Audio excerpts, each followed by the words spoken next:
Deo gracias. Semper Deo gratias et Maria. Good morning, class. I have a very important announcement.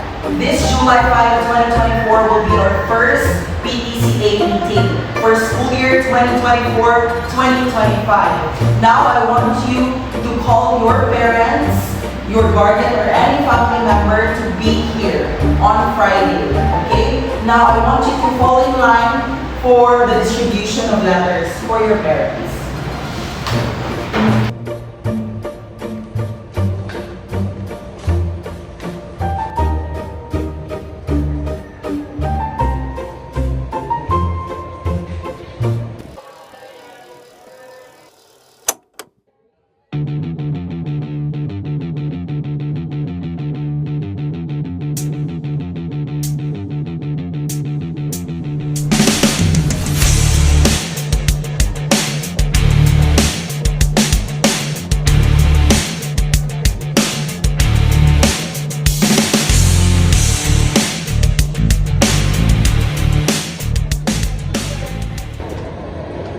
Good morning, ma'am. Welcome to SVCI. I am Marvin, the advisor of UMS 11 Section Genius. You're the parent of? Donna ako. Okay, Donna Aqueda, and then you're the parent of? Isabel Clark. Isabel Clark. Okay, feel free to sit, and then there you have the attendance. Thank you. Good morning, sir. Good morning. Good morning, ma'am. There you have the attendance there. Good morning, sir. Good morning, ma'am. There you have the attendance there. Oh, good morning, ma'am. Good morning, ma'am. There you have the attendance.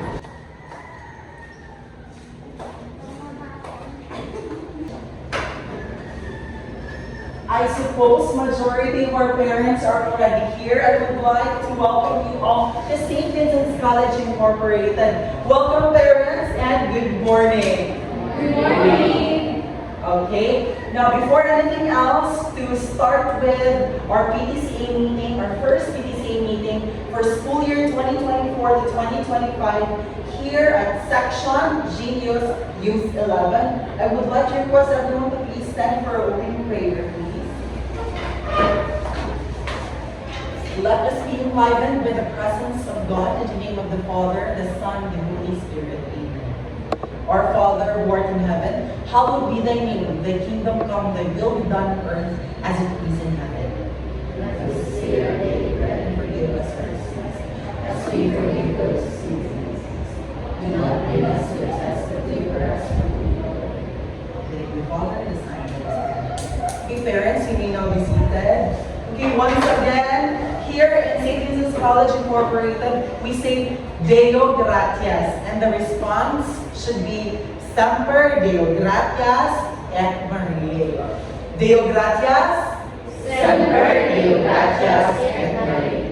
Okay, wow, thank you so much. Now, without further ado, let us start with our discussion. But before that, I would like you to be guided with the agenda that we will be discussing this morning. For the overview of the agenda, first we will be tackling the SVCI calendar. Second, the school regulations. Third will be the grading system. Fourth will be the discussion of the Matatag curriculum. Fifth will be the selection or the election of homeroom PTCA officers. And lastly will be the homeroom project. Okay. Now, this meeting will not just be discussed by yours truly, by the advisor, but we will also have the subject teachers of your students. of the students of your children, wherein they will be discussing each of the agenda. Okay? Parents, to discuss the SBCI calendar, I would like to welcome to you our Applied Economics subject teacher of UMS 11 Section Genius, Ms. Mea Izon.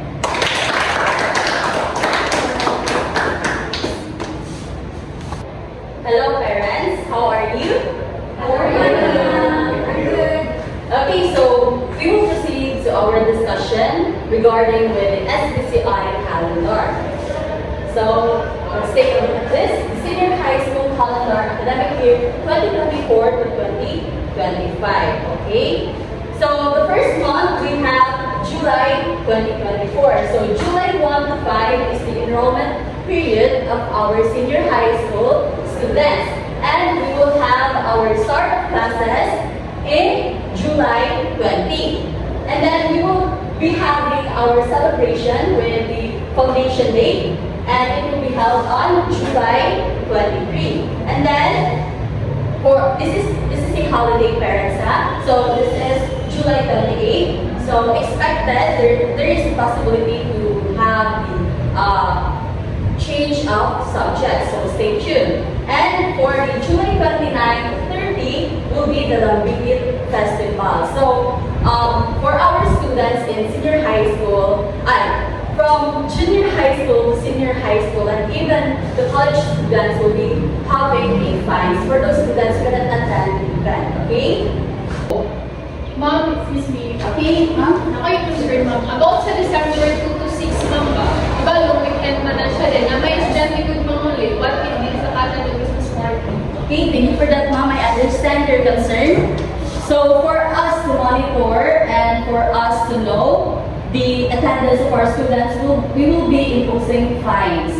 Okay, so if you have, and if the reason of your children is valid, you can then go to our head or the Supreme Student Government. Okay? Excuse me, ma'am. Another concern, ma'am. Since I have noticed, ma'am, na daghan jud kayo mong event every month, di ba? Yes.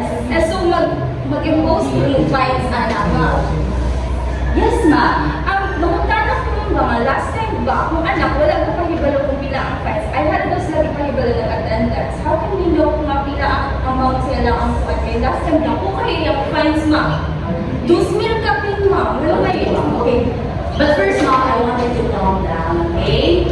Okay, so for the fines of our students, it is nature of St. Vincent's College Incorporated of having a lot of celebration or events.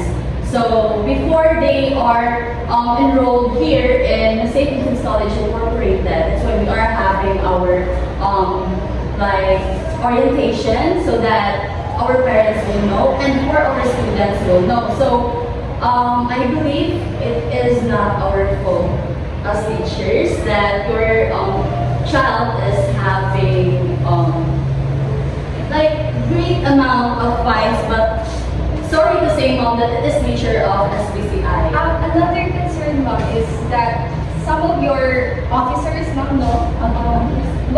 Dili sila mag-post o pilay amount sa fines every attendance. And I had nila ipahibalo after sa event, which is very alarming, ma'am. Pero isa ako pagkabalo kung pila ang fines sa mga anak if ever manggaling sila ka-attend because of emergency for matter.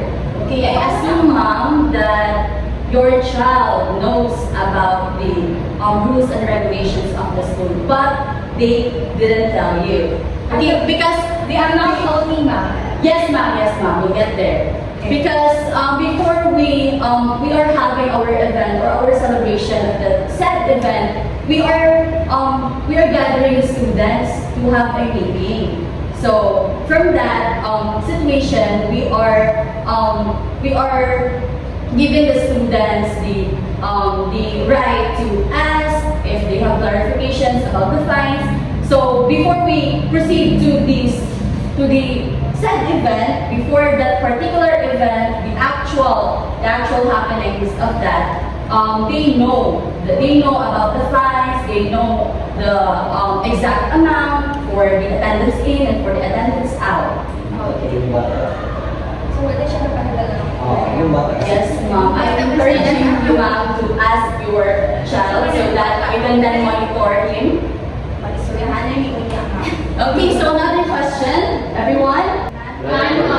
Okay, so with that being said, we will proceed to the next month, next year, January 2025. So for January 6, after the Christmas break, the classes will resume. And for February 10 to 14 will be the third quarter examination of our beloved students. And for January 17 to 21 is the Cultural Awareness Week. So again, parents, I am encouraging your children or students to come here in school so that they can witness the program.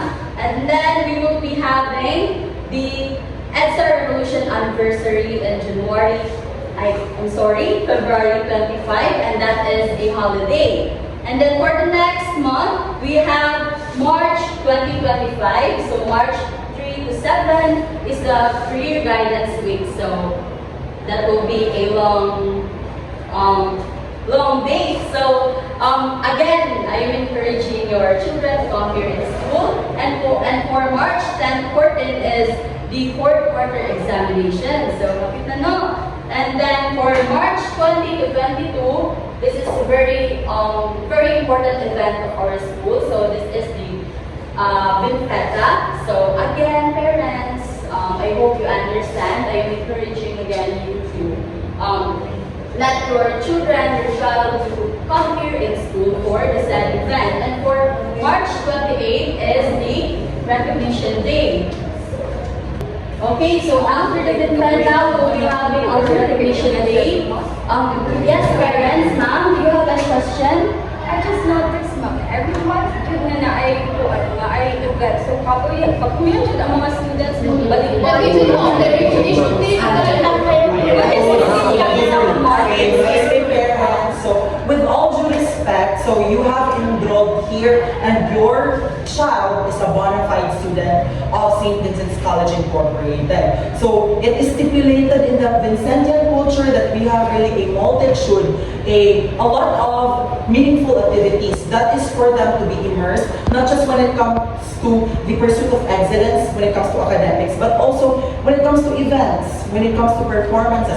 Aside from that, we also have our GC. Say for example, for grade 11, so including all grade 11 male, be UMS, GAS, STEM, or any track or any strand. So they have a certain GC wherein they were informed on their responsibilities and duties as a student. They need to be here with regards to a certain event. Say for example, the Binfeta. So I suppose that your student is already added in that GC and then they are all aware and knowledgeable to such.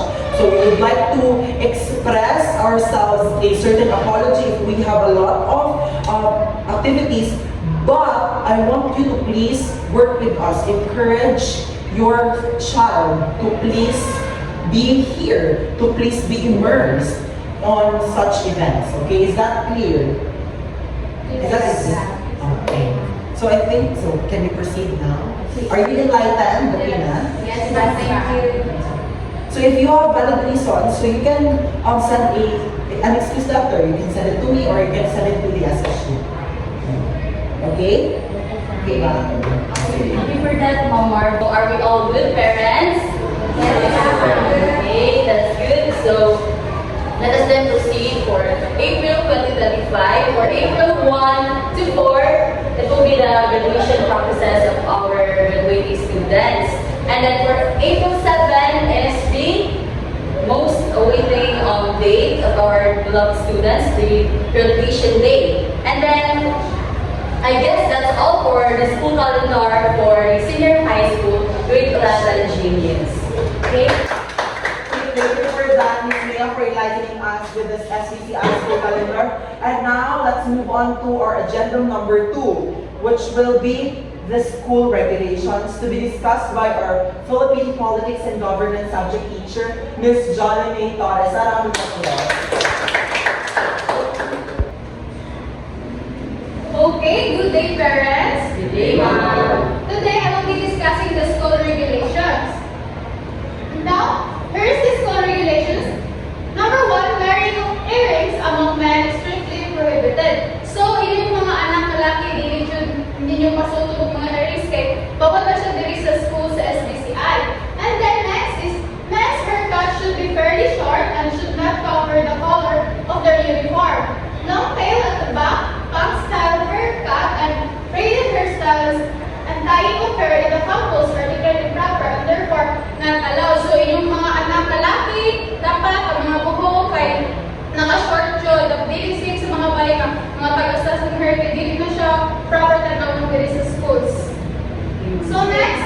the colored or dyed hair for male students, stated proper and therefore prohibited. Female students are likewise prohibited from wearing excessively dyed hair. So, sa mga color of hair, bawal yun na siya diri sa school. Di ba, aware naman siya kung anak tatan? Yes. Color of hair, mga malaki or babae sa inyong mga children. Sabot ka? Yeah. Okay. Next is strictly no cross-dressing. Wearing of any apparel and accessories of the opposite sex. Sir, for students inside the campus and all schools-related activities and functions. So, sa mga wearing of apparel and accessories, strictly no cross-dressing. So, mga laki, kung siya ang suot, mora dito, and then sabayin, mora po. Okay? Then next is, it is further directed the students violating these rules shall be barred with the entering the campus and classrooms. So whenever the offense is grossly habitual, she may not be issued good moral certification by the school. So, dapat sa inyong mga students, inyo dapat silang tulungan sa atong mga meetingan karon sa mga violations kay kung ma-violate nila na is dili sila magagalugod moral there is a school. Okay, kasabot na talang parents? Yes, ma'am. Any clarification, suggestions?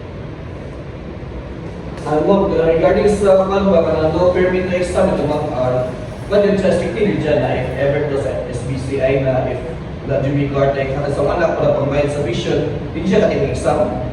Kasi, para na. Okay, sir. Regarding with that, we are compassionate enough. SBCI is compassionate enough to consider your financial difficulties, and of course, there are delays.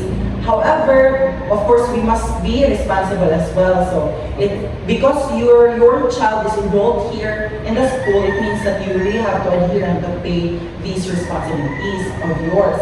Now, regarding that, the no permit, no exam policy, so if you have read and perused the article from the Department of Education, as well as on the Commission on Higher Education, which is implemented also here in STCI, specifically in the senior high school department. So, it's okay because it's prohibited already. So, we consider we do not consider anymore the no permit, no exam policy. However, you need to provide a promissory note for you to promise when will you pay such. Because that will be, of course, impactful, positively impactful to the financial assessments of the school for maintenance. So, that's it. Any questions? Is that okay? Clear?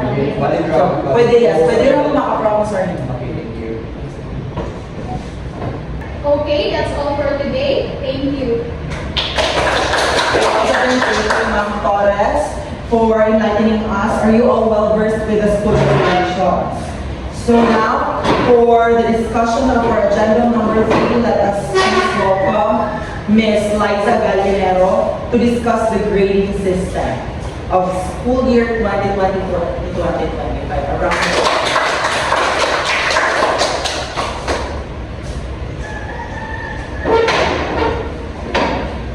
Okay, so good morning, parents. Good morning, ma'am. Okay, so for today we'll be discussing about the grading system here in St. Vincent's College Incorporated. Okay, so here we have our grading system. So for the core subjects, in the written work we have 25%, performance task 50%, and quarterly assessment 25%. So here for our academic track, so for all the subjects, the reading work is equivalent to 25%. Also for the PT, we have 45%. As a quarterly assessment, we have 30%. So work immersion, so senior high school, we have work immersion naman karon. So research, business, enterprise, simulation, exhibit, and performance. So written work, we have 35%. Performance task, we have 40%. And also for the quarterly assessment, we have 25%. So the TECVO, or we call it Technical, Vocational, and Livelihood, or TVL, Sports, Arts, and Design track. All other subjects, we have for the written work, 20%, performance tasks, 60%, and for the quarterly assessment, 20% rather. So for work immersion, research, and exhibit under the TVL, we have written work, 20%, performance tasks 60%, and quarterly assessment 20%.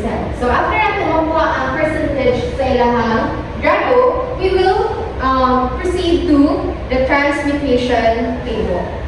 So, can you, maklara ninyo, parents? Yes, ma'am. Okay, so for the initial grade, we have, mag-start na sa kinabubuan, okay, para ma-clarify ninyo. So, sa initial grade, if inyong anak, maka 68 to 69 ang grade, i-transmute na siya, hindi na siya 80%. So, pasar na yapon. Sa 69.60 to 71, we have 81 ang grado. 71 to 20, 71.20 to 72, we have 82.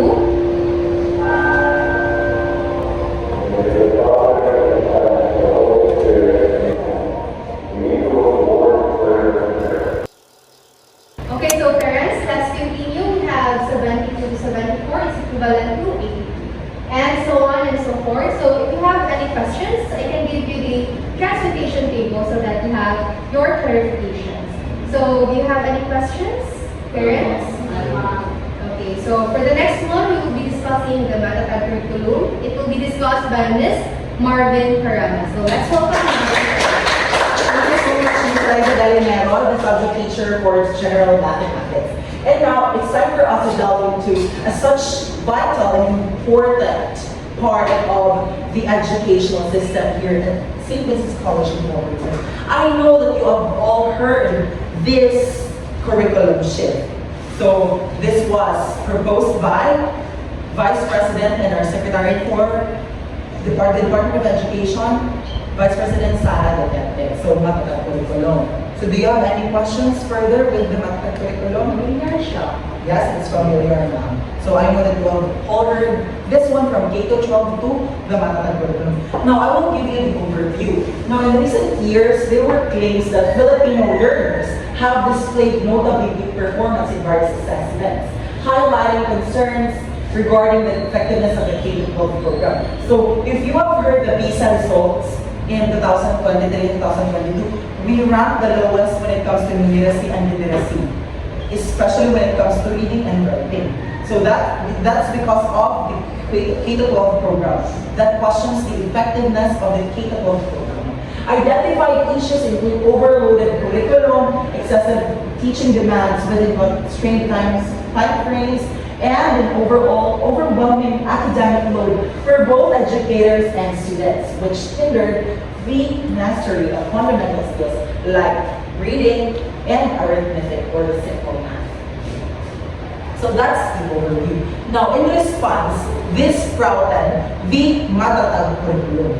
So the Matatag curriculum, also known as Bansang Makabata or Batang Makabansa, was introduced on January 30, 2023 under the leadership of Vice President and Education Secretary Sara Z. Duterte, aiming what? What are its objectives? To address educational challenges. This initiative seeks to prioritize the mastery of literacy and numeracy skills among students. So, because of the results of the PISA, parents, because of the Philippines ranked as the lowest when it comes to reading and writing, arithmetic, when it comes to basic math, so this sprouted the Matatag curriculum because it has proven that the K-12 curriculum is deemed to be ineffective. So that's it. Wait ma'am, for clarification lang, kung saan siya magtungog na po another year for the students? Okay, thank you. That was a good question. So, magdungag ba or dili? Dili na magdungag, dili na po magbuha. Maurag yapon, stay rag yapon ma'am, from kinder to grade 12. Maurag yapon siya, however, there will be a shift to the subjects and curriculum, which I will be discussing, okay? So, first, let's have the highlights of the Matatag curriculum. Matatag will have 4 critical components. Make the curriculum relevant to produce competent and job-ready, active and responsible citizens.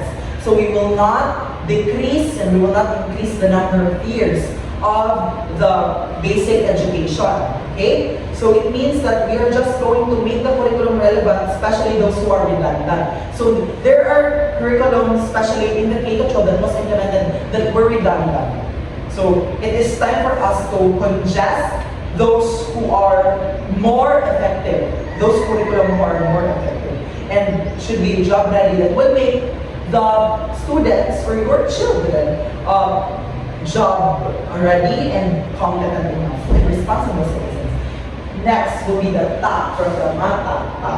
TAP or take steps to accelerate delivery of basic education facilities and services. So we will provide, the Department of Education will provide different services and facilities. Next, we take good care of learners by promoting learner well-being, inclusive education, and a positive learning environment. Okay, so here, aligned with the outcomes-based education, or the OBE, we also have our inclusive-based education, which is anchored also to the principle of the student-centered curriculum. So this means that we take good care of our learners by promoting their well-being, their overall condition, their health, inclusivity when it comes to race, gender, economic status, and in any spectrum in life. Now, a positive learning environment, so promoting a well-versed, positive environment for an effective learning, and give support to teachers to teach better. So it's important as well that we do not just support those who are in the higher ranks, in the hierarchy of the education system, just like the Department of Education Secretary, but also the implementers of the curriculum, the teachers themselves. So of course, we need to give support to them for a collaboration of the teacher and other stakeholders, especially you, ma'am. We need as well your support for us to teach effectively and for us to know more of your children as our students. So that was the highlights of the Matatag curriculum. Are we all clear? Yes. No. Let's go on to the aims. So for the aims of the Matatag curriculum, it aims to reduce the number of competencies and to focus more on the development of foundational skills such as literacy, numeracy. Okay. Now in a year, the Matatag curriculum is more of reducing. So reducing the number of competencies who are redundant, especially when it comes to which are redundant in the K-12 curriculum. So there has been a redundancy when it comes to the core subjects of the K-12, which are deemed ineffective. So we will focus more on the most important and most relevant that will make your children be ready into the life in the world, in the 21st century, especially in the demands of the society. So that's the aim of the Matatag curriculum. So especially the foundational skills like how to read, how to write, receiving actual literacy, and all the 21st century literacies, including the communication skills and even collaboration, growth mindset, citizenship.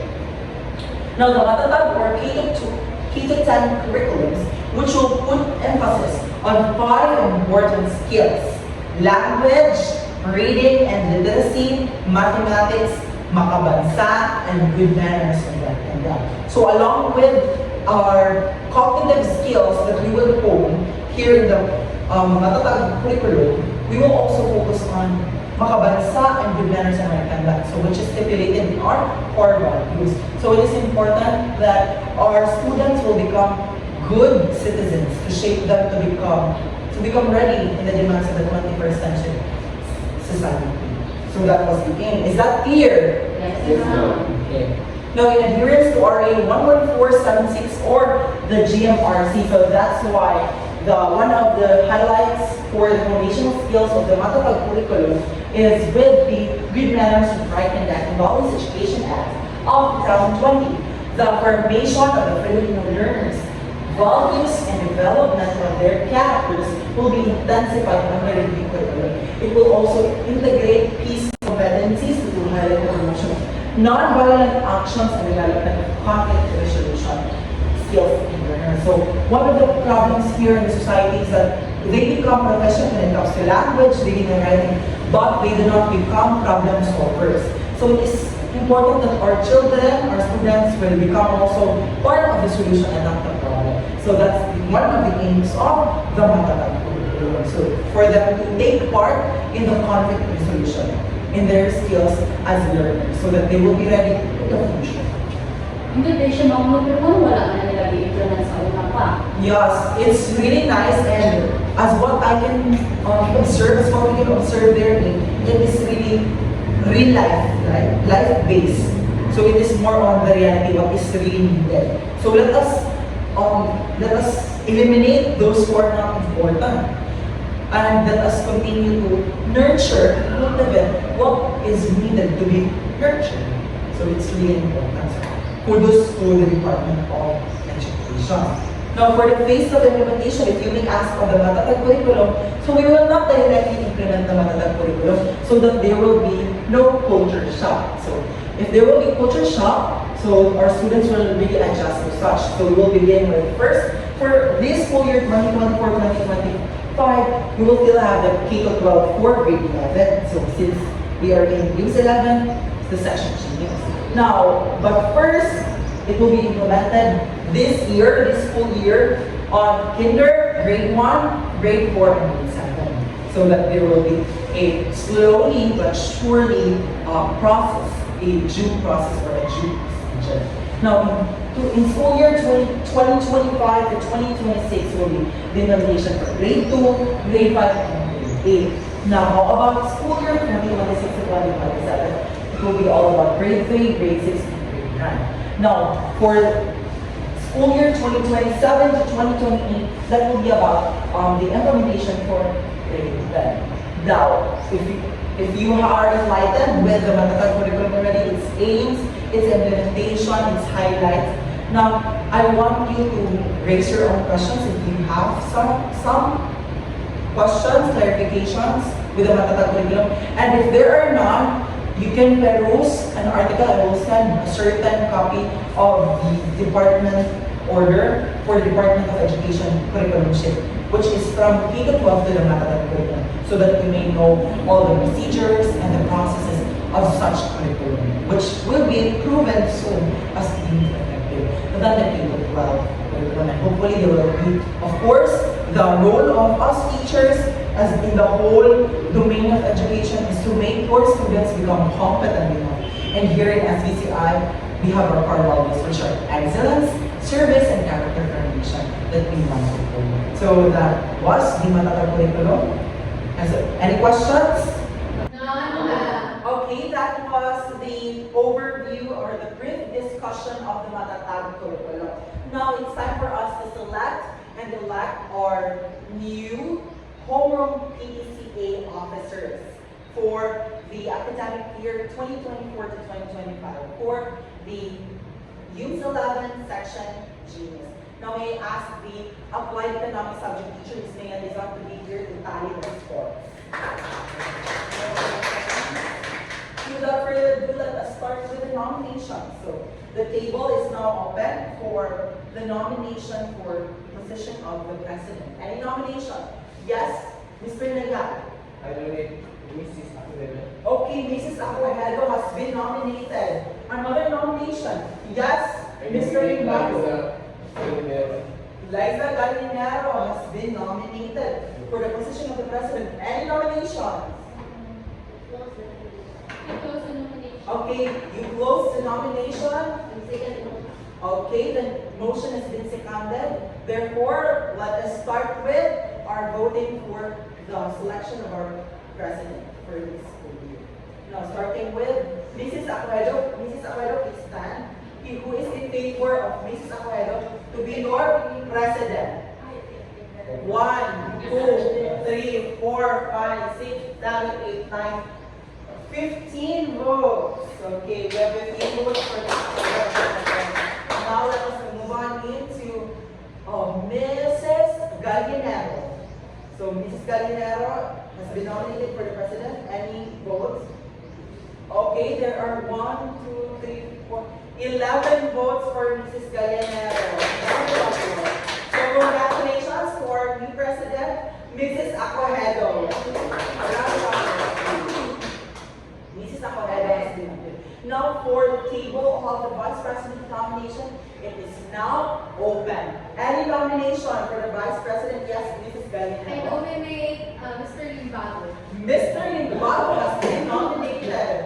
Now, any nomination? Yes, Mrs. Florence. I nominate Mr. Nayal. Well, Mr. Nayal has been nominated. Any nominations? Okay, you close the nomination. The motion has been seconded, therefore, we'll proceed to the voting for our vice president. Will it be Mr. Limbago or will it be Mr. Nayal? Mr. Limbago, please stand. Okay? Who is in favor of Mr. Limbago for being our vice president? 1, 2, 3, 4, 5, 6. We have 18 votes for Mr. Limbago. Now, for Mr. Nayal. Yes, Mr. Who's in favor of Mr. Nayal? You may raise your right hand. Okay? 1, 2, 3, 4, 5. We have 12 votes for Mr. Nayal. Allow me to please congratulations to our winner. Our new vice president will be Mr. Limbago. Now, let's move on to the secretary who will do all the right things, the documents. Okay, the nomination for the secretary is now open. Any nomination? Yes, Mr. Nayal? I agree. Miss Dan. Mrs. Dan has been nominated for the position of the secretary. Any nominations? Okay, Mrs. Torres. I nominate Mrs. Gallinero. Mrs. Gallinero has been nominated for the position of the secretary. Any nomination? I close. Okay, the nomination has been closed and seconded. Therefore, let's proceed to the voting. So, let's first have the first candidate. Let's have Mrs. Dan. Mrs. Dan, please stand. Okay, we speak in favor of Mrs. Dan to be our secretary. 1, 2, 3, 4, 5. Okay, we have 16 votes. A round of applause for Mrs. Dan. We have Mrs. Gallinero. Who is in favor of Mrs. Gallinero? 1, 2, 3, 4, 5, 6, 22.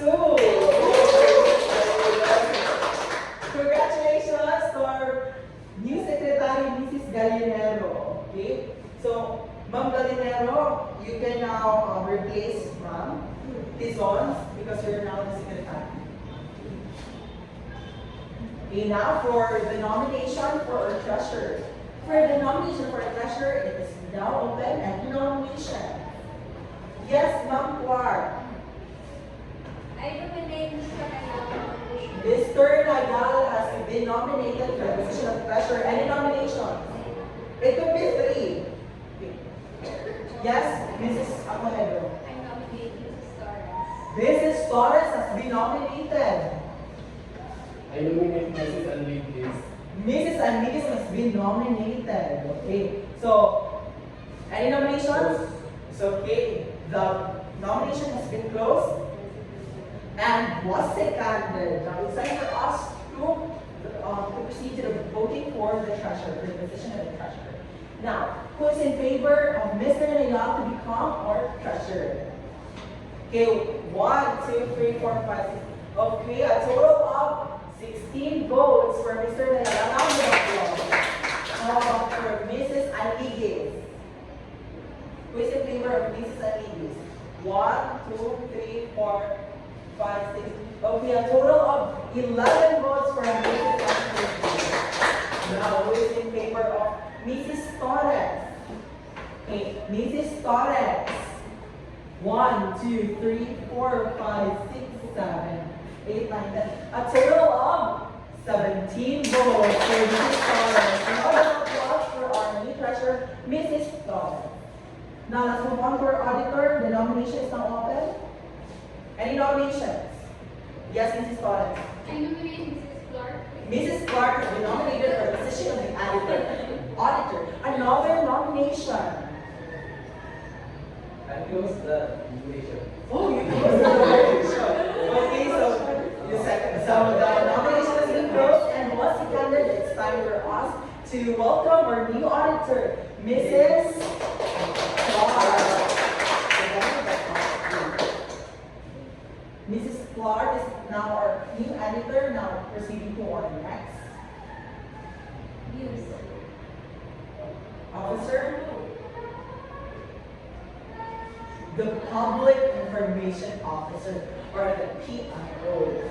So for the PIO, the table for nomination is now open. Any nomination? I nominate Mr. Nayal. Mr. Nayan has been nominated as the Public Information Officer. Any other nominations? I nominate Mrs. Daan. Mrs. Daan has been nominated to be our PIO. Any nominations? The nomination has been closed and was seconded. Now it's time for us to vote.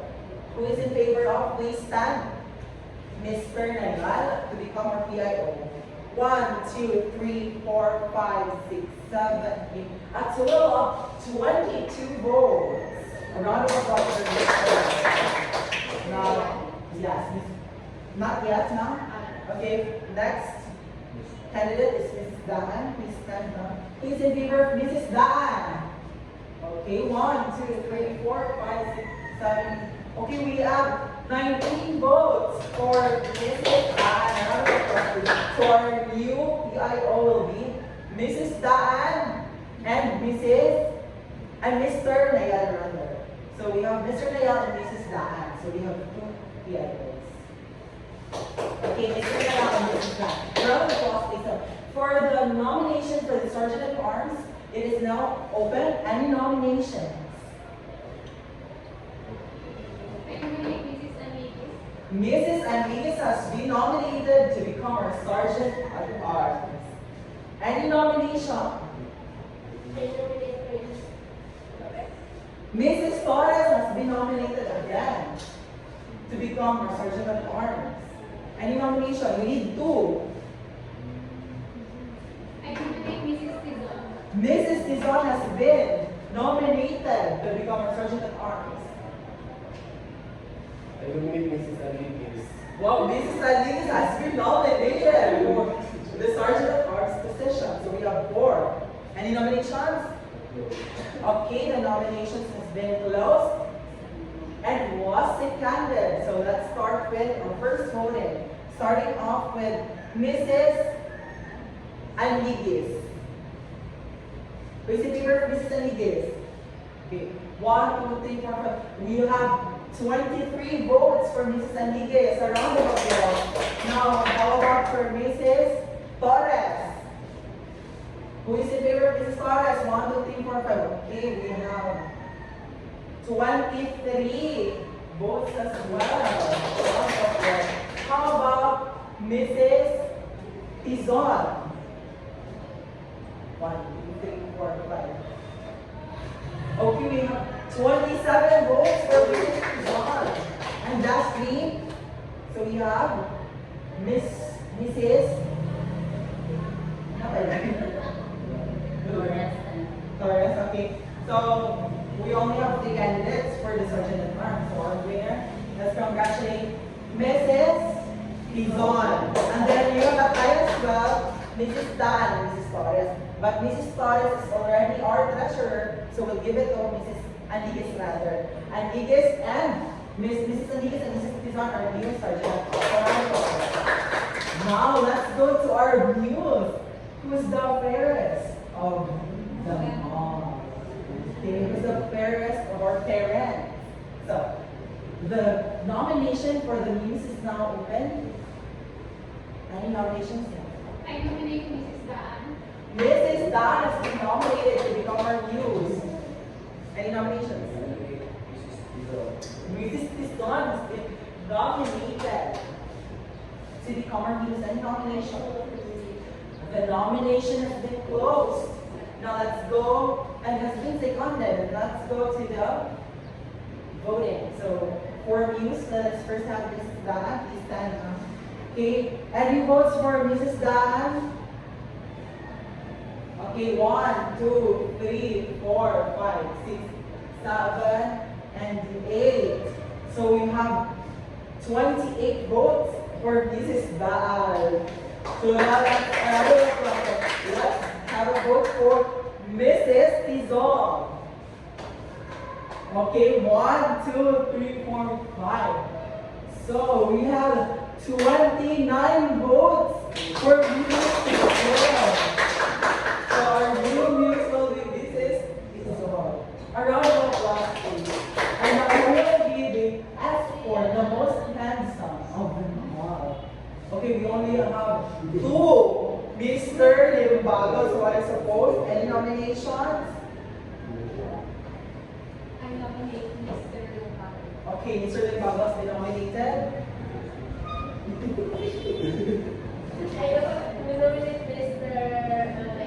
Mr. Rayal has been nominated.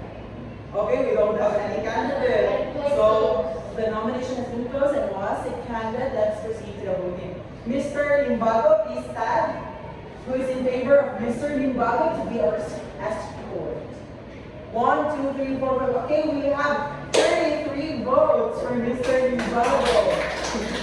Now let's go on into Mr. Nayal. Mr. Nayal is in favor of Mr. Nayal to be our escort. Okay, we have 1, 2, 3, 4, 5, 6. We have 32 votes for Mr. Nayal. So therefore, our escort will be Mr. Limbago. A round of applause, please. Okay, here we have our motto. So, any nominations or any suggestions for our motto? Do you have any motto? Okay, I will suggest one. So I am thinking of we adapt the quote from Maya Angelou that our motto here is that we may encounter many defeats in life, but we should never be defeated. Okay, so that's another. So any nomination for the motto? Okay, let's go with my motto. So our motto will be, we may encounter many defeats in life, but we should never be defeated. That is according to Maya Angelou. We may encounter many defeats in life, but okay, go. So congratulations to our fellow officers. I would like to call on stage all the officers in front, starting off with our President, Mrs. Aconedo, Vice President, Mrs. Limbago, please, sir, Vice President. Mr. Limbago. And then our Secretary, Mrs. Galileo, and Treasurer, Mrs. Torres. Auditor, Mrs. Clark. And then our PIO, Mr. Nayal, and Mrs. Daan. Sergeant at Arms, Mrs. Tizon, Mrs. Enriquez, Mrs. Tizon, Esther Limbago, and our motto, we may encounter many defeats in life, but we should never be defeated. Our parents will embody that as well. We breathe excellence and we inhale the epitome of what competence is as parents. Let us together support your child for their betterment and for their success. Okay? A round of applause. Let's have a photo opportunity. Okay? Let's have a photo opportunity. First, smile. Another pose.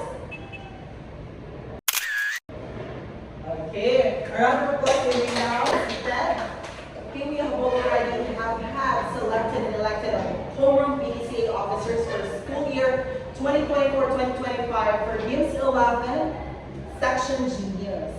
Now it's time for us to delve into our homeroom project. So we are not just officers, we are leaders with a purpose. And to discuss us with that, let us call in the advisor and the subject teacher for the religious belief and systems. Please help me welcome the subject teacher for religious beliefs and systems, Mrs. Doma Acopiado.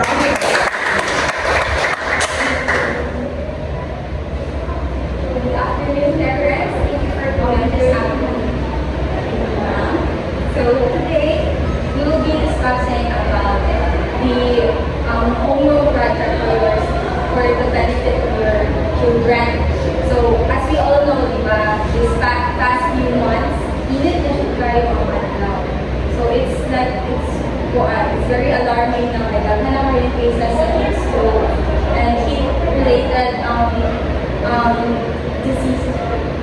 So today, we will address that issue with this homeroom project. So our homeroom project is air conditioner. So I think most of you would agree to me na dapat mag-install na yung tao air conditioning na sa bahay. Agree ba? Yes, agree.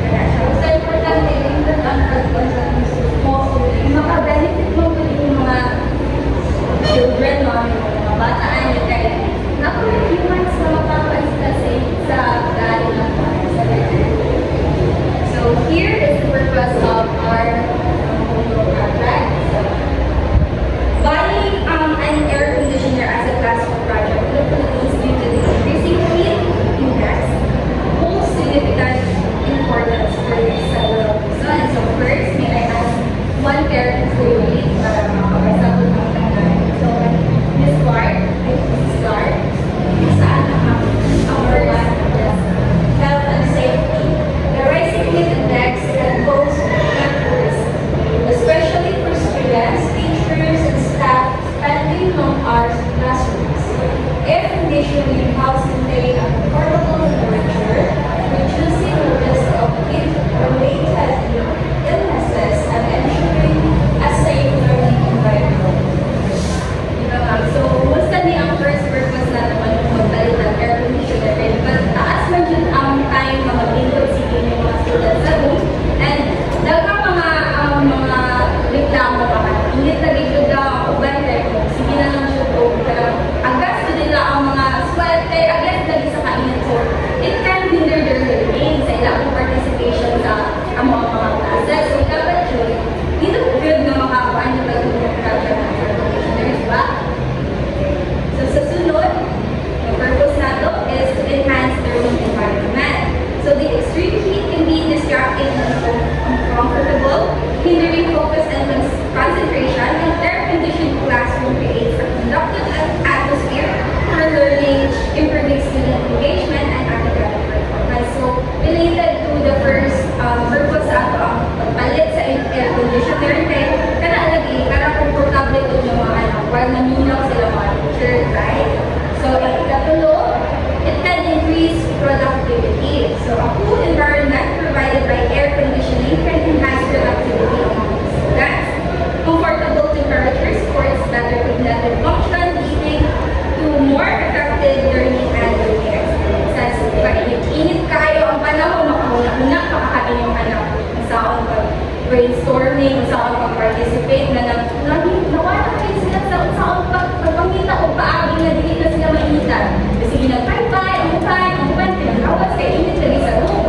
So, why not? Install lagi dito tayo air conditioner para ang mga students hindi po mag-hustle na magkaya pa. So, number 4, preventing disruptions. So, disruptions like if ever na yung makuyakan ka rin, kaya na laging init kayo sa mga heat-related illnesses, kaya mu-arise din na whenever ka lang sa afternoon, especially kaya di ra pag mo strike ang pinaka-init na temperature. Ang kalima, long-term investment. So like what Mrs. Izon nabi na ma'am, like kung kaniin nyo ang project na kayo makapanmulos next time. So, mucho na siya yung purposeful sa kanyang project. Kaya nga natin pwede keep-ton, tapos dad-on.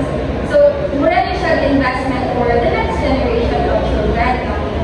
Gamit ako sa classroom. Kaya so, na makatabang tanong sa uban ng parents namin. Kasi nawala pa sila mga anak when nag-study there sa St. Vincent.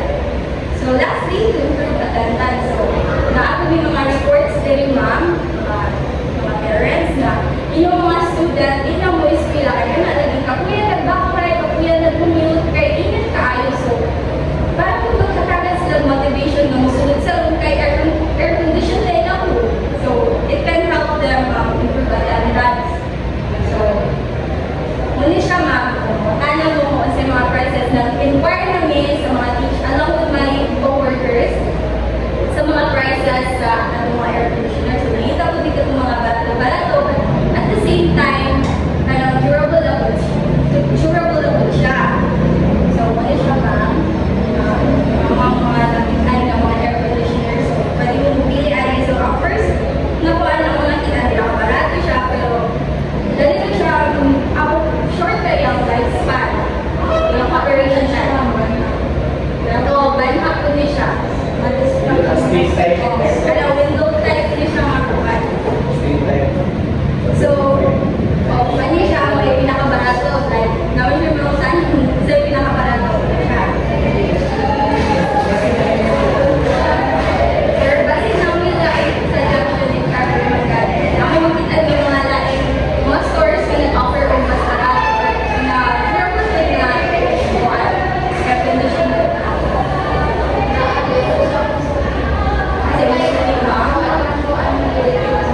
contribution of ilang ang contribution ng student.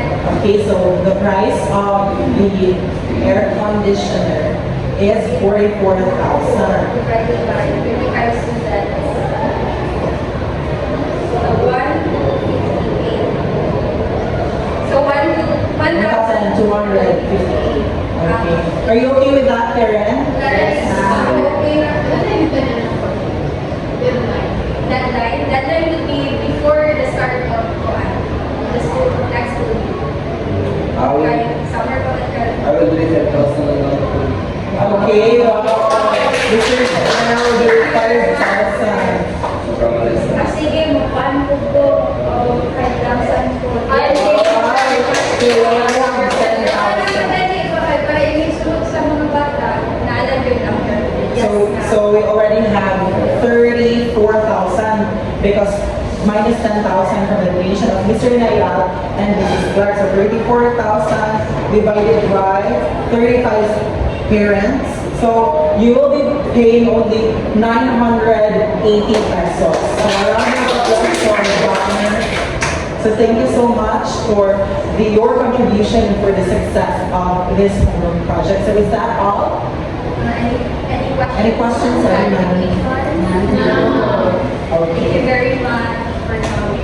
Okay, thank you so much. So that was the end for all our agenda for the first PCA meeting.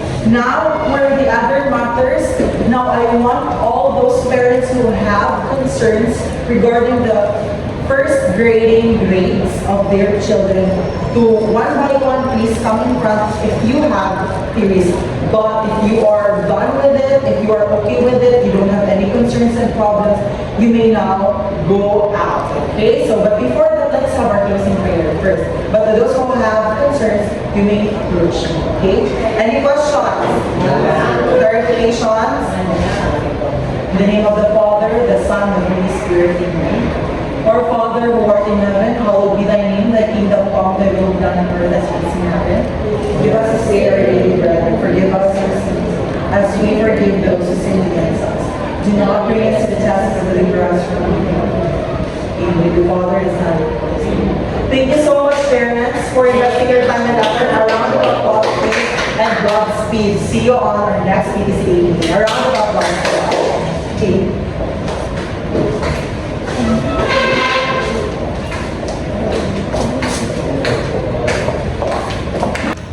Ma'am, nakoy concern Okay, yes. about sa grades ako na. Yes, ma'am. Okay, yung post mo good siya, ma'am, din. Yung ang performance, okay naman siya din.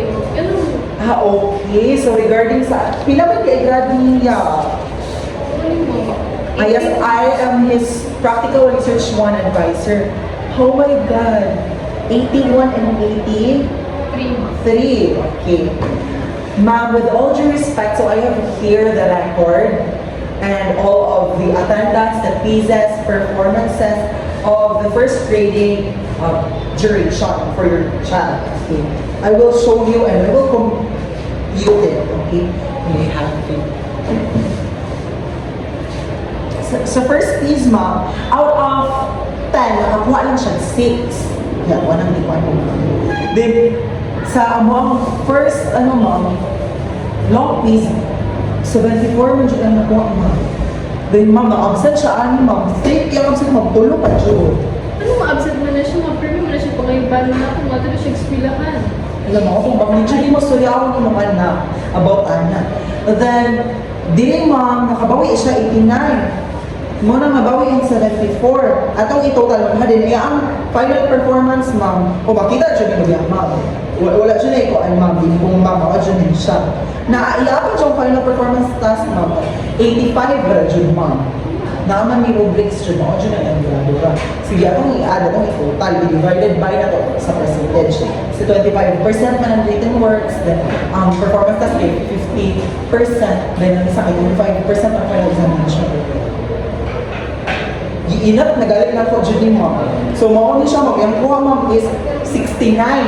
Sa 69, yung mga i-transmute na mo siya 41. Ang isa niya ma'am 70. Yung mga siya i-transmute na mo siya 82. So, mo to siya mag-81 o 82 ang graduate niyo, ma'am.